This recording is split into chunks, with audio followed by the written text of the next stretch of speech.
With NATO defence ministers meeting in Brussels, we'll take a look in today's press review at what the international media are saying about the US-led military alliance. NATO has grown in stature in response to Russia's aggression in Ukraine over the past year, after falling by the wayside somewhat following the end of the Cold War.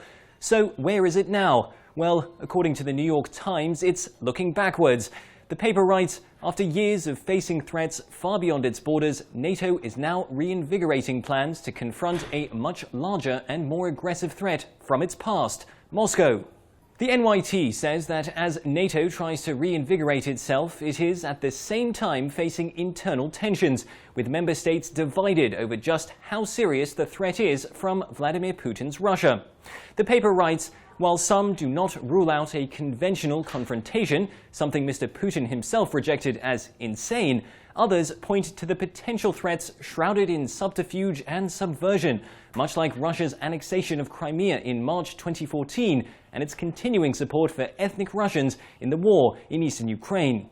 Now, central to NATO's plans includes bolstering its forces in Europe, with the American Defense Secretary announcing this week that the US would be pre-positioning tanks and heavy artillery on the continent. The Financial Times believes that this move is an important strategic initiative, and one to be welcomed. It will not only help to deter the risk of future Russian aggression in Eastern Europe after Moscow's incursion into Ukraine, it will also inject new life into NATO after a long period when too many doubted whether the alliance served any purpose.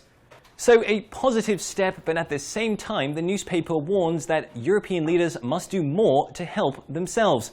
This comes after a survey this week showed that spending by European nations on defence has in recent years largely dropped to below the threshold of 2% of national income, which NATO expects.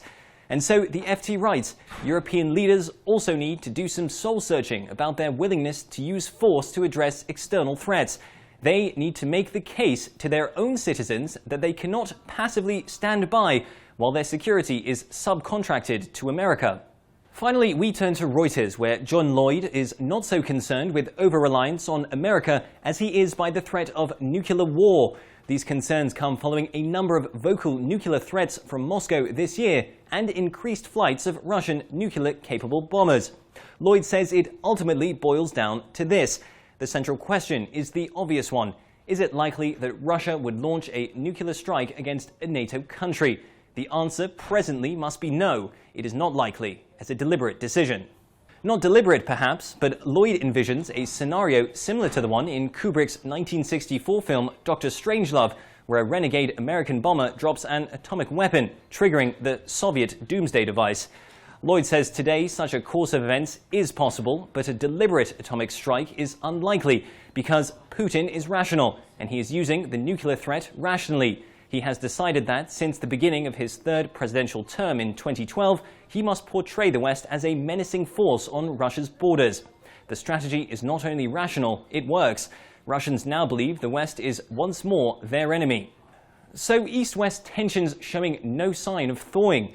Nuclear threats abound from Russia, NATO meanwhile responding with greater military deployments in Europe and an increasing number of military exercises. US Defense Secretary Ash Carter says he doesn't want hot or cold war with Russia. NATO members may be spared, but next door in Ukraine, active combat with Kremlin-backed militants continues. That's all we have time for today. Do join us again tomorrow for another press review. In Kiev, this is Ukraine Today.